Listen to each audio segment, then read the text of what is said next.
Devikulam NDA സ്ഥാനാർത്ഥി S രാജേന്ദ്രന്റെ തെരഞ്ഞെടുപ്പ് പ്രചാരണ സാമഗ്രികൾ നശിപ്പിച്ച നിലയിൽ ഉപയോഗിക്കാത്ത ഫ്ലെക്സ് ബോർഡുകളും നോട്ടീസുകളും പോസ്റ്ററുകളും അടിമാലിയിൽ വഴിയരികിൽ കൂട്ടിയിട്ട നിലയിലാണ് കണ്ടെത്തിയത്. പ്രചാരണത്തിന് ഉപയോഗിക്കാത്തതിനാൽ നശിപ്പിച്ചു കളഞ്ഞു എന്നാണ് NDA പ്രവർത്തകരുടെ വിശദീകരണം. സംഭവം ശ്രദ്ധയിൽപ്പെട്ടിട്ടില്ലെന്ന് സ്ഥാനാർത്ഥി എസ് രാജേന്ദ്രൻ പ്രതികരിച്ചു.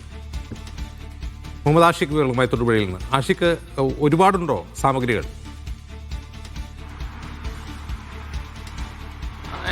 ഏതാണ്ട് 1 ലക്ഷത്തോളം രൂപ വിലമതിക്കുന്ന സാമഗ്രികളുണ്ട് എന്നാണ് നമ്മൾ മനസ്സിലാക്കുന്നത്. അടിമാലി ടൗണിന് സമീപത്താണ് കുറച്ചധികം പോസ്റ്ററുകളും മറ്റും കെട്ടുപൊട്ടിക്കാത്ത പോസ്റ്ററുകളും നോട്ടീസുകളും ഫ്ലക്സ് ബോർഡുകൾ അടക്കമുണ്ട്. അത് കൂട്ടിയിട്ട് വെച്ച് കുറെ കത്തിച്ചിട്ടുണ്ട്, കുറെ വഴിയരികിൽ ഉപേക്ഷിച്ച നിലയിലാണ്. ഇത് NDA പ്രവർത്തകർ ഇതുമായി ബന്ധപ്പെട്ട് പറയുന്നത് അടിമാലിയിലെ തിരഞ്ഞെടുപ്പ് ഓഫീസ് പ്രവർത്തനം അവസാനിപ്പിക്കുന്നതിന്റെ ഭാഗമായി അതിനുള്ളിൽ ഉണ്ടായിരുന്ന ഈ ഉപയോഗശൂന്യമായി പോയ പ്രചരണ സാമഗ്രികളാണ് വഴിയിൽ ഉപേക്ഷിച്ചത് എന്നുള്ളതാണ്. ഇത് മണ്ഡലത്തിന്റെ ചുമതലയുള്ള നേതാക്കൾ കൃത്യമായി ഇടപെടൽ നടത്താത്തതുകൊണ്ടാണ് ഇത്രയധികം പ്രചരണ സാമഗ്രികൾ പാഴായി പോയത് എന്ന വികാരം NDA പ്രവർത്തകർക്കുള്ളിലുണ്ട്. ഏതായാലും ഈ സംഭവവുമായി ബന്ധപ്പെട്ട സ്ഥാനാർത്ഥിയോട് നമ്മൾ വിവരങ്ങൾ തിരക്കിയിരുന്നു. പക്ഷേ ഈ സംഭവം ശ്രദ്ധയിൽപ്പെട്ടിട്ടില്ല എന്നാണ് എസ് രാജേന്ദ്രൻ വിശദീകരിക്കുന്നത്.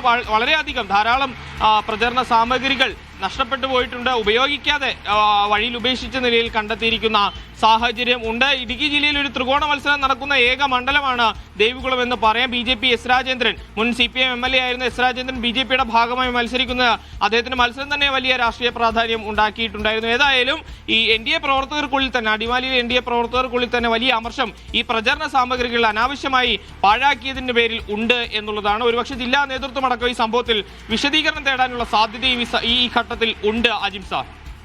ശരി ആഷിഖ്.